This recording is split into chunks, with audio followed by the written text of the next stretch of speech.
ଜଗତସିଂହପୁର ଜିଲ୍ଲା Jagannath tent sound ଓ ମାଲିକ ସଂଘ ତରଫରୁ କୁଜଙ୍ଗ ବ୍ଲକ ଅନ୍ତର୍ଗତ ରାହାମା ଜିତ୍ ମଣ୍ଡପରେ ଏକ ସାମ୍ବାଦିକ ସମ୍ମିଳନୀ ଅନୁଷ୍ଠିତ ହୋଇଯାଇଛି। ଏଥିରେ ମୁଖ୍ୟତଃ ଡିଜେ ସାଉଣ୍ଡ ଆଦି ଉପରେ ପ୍ରଶାସନର ମାତ୍ରାଧିକ କଟକଣା ଓ ଅଙ୍କୁଶକୁ ନେଇ କ୍ଷୋଭ ପ୍ରକାଶ କରିଥିଲେ ଜଗନ୍ନାଥ ମାଲିକ ସଂଘ। ଜିଲ୍ଲାରେ 200ରୁ ଉର୍ଦ୍ଧ୍ୱ ସାଉଣ୍ଡ ଲାଇଟ୍ ଗାଡ଼ି ଥିବା ବେଳେ ଏଥିରେ ଜୀବିକା ନିର୍ବାହ କରି ପରିବାର ପ୍ରତିପୋଷଣ କରୁଥିବା ଅନେକ ଜୀବିକା ହରାଇ ବସିବା ଫଳରେ ପରିବାର ପ୍ରତିପୋଷଣ କରିବା କଷ୍ଟସାଧ୍ୟକ ହୋଇପଡ଼ିଛି।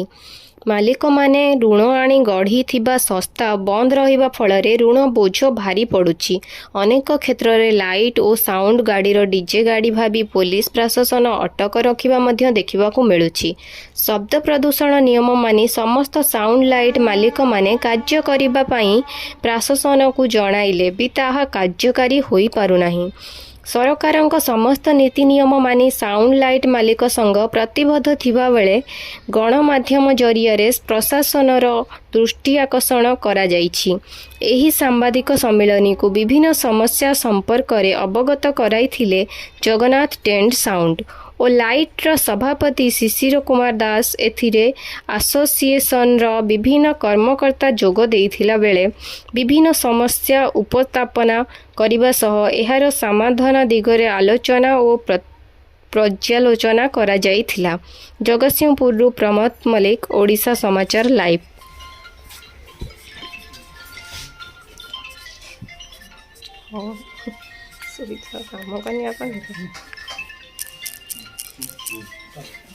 मो शिशिर कुमार दास, जगतसिंहपुर जिला टेंट साउंड लाइट एसोसिएशन सभापति। आज प्रेस मीट कौन पाई करछन? देखंतु सर्वप्रथम माँ शारदा प्रभु जगन्नाथ को कोटि कोटि प्रणाम। जे नूतन वर्षर अभिनंदन आम अंचल ओडिशा समस्त अगणित जनसाधारण आउ प्रेस भाई माने प्रशासन समस्त को नूतन वर्ष तरफ आपण समस्त को आम आसोसिएशन तरफ अभिनंदन जनाऊँ। प्रेस मीट कर कारण यह कि आम जो साउंड लाइट गाड़ी करूँ बर्तमान दुखर कथा जे आप देखु आम जिले में जगतसिंहपुर जिले में 200ରୁ अधिक साउंड लाइट गाड़ी अच्छी। इतने हाराहारी गोटे साउंड लाइट गाड़ी में 30ରୁ ऊर्ध्व परिवार प्रतिपोषण होती। आम दुखर सहित चिंता करुचु जे आगु जो भाई आम चिंता करुचु जे बर्तमान आम कम कला बेलू बर्तमान प्रशासन आमको परमिशन दौना जो लिखुची नो डीजे लिखुची।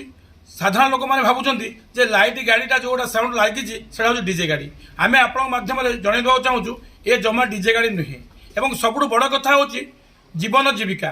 प्रथम हूँ आम जीविका जीवन आम आपको गुरुत्व दौचु आम आसोसिएशन तरफ।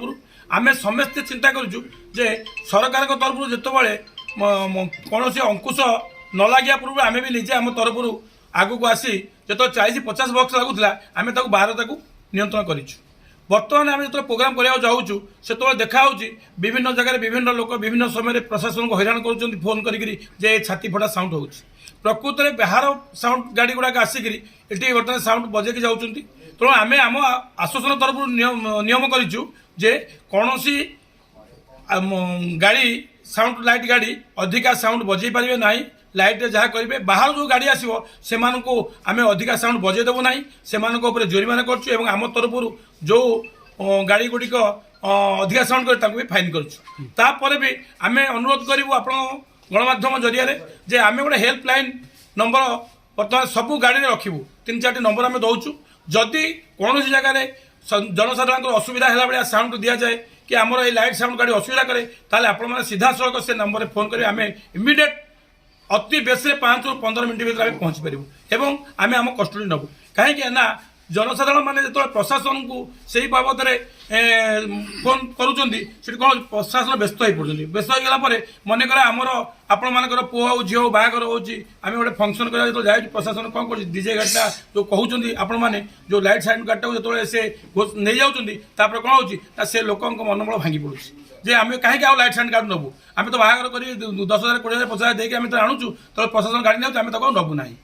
तेणु बर्तमान आम चिंता करुँ जे आम सरकार समस्त नियम मानबू समस्त नियम मानिक आम प्रशासन सब प्रकार नियम मानू साउंड को पूरा कम करूँ और जनसाधारण हितपाई आम समस्त मंगल ସାଉଣ୍ଡ କମ୍ କରି ଆମେ ବଜେଇବୁ। ତେଣୁ ଆମେ ଆପଣଙ୍କ ଜରିଆରେ ଜନସାଧାରଣ ଅନୁରୋଧ କରୁଛୁ ଆପଣ ସହଯୋଗ କରନ୍ତୁ। ମୁଁ ଜଗତସିଂହପୁର ଡିଷ୍ଟ୍ରିକ୍ଟର ଆସୋସିଏସନର ଜଣେ କର୍ମକର୍ତ୍ତା। ଆଜି ଆସୋସିଏସନରେ ଯାହା ଆମର ବୈଠକରେ ଯାହା ନିଷ୍ପତ୍ତି କରାହେଇଛି, ଆଗକୁ ଆମର ପୂଜା ପ୍ରୋଗ୍ରାମ ପୂର୍ବରୁ ସାମ୍ବାଦିକ ପ୍ରଶାସନ ତା ସହିତ ସମସ୍ତ ସାଉଣ୍ଡ ଗାଡ଼ି ମାଲିକମାନଙ୍କୁ ନେଇକି ଗୋଟେ ମିଟିଂ କରାହେବ। ତା ଦେହରେ ଯାହା ନିଷ୍ପତ୍ତି ହେବ ତାକୁ ଆମେ ସମସ୍ତେ ମାନି ଆଗକୁ ଶୃଙ୍ଖଳା ଭାବେ କାର୍ଯ୍ୟ କରିବୁ ବୋଲି ନିଷ୍ପତ୍ତି ନେଇଛୁ। Thank you.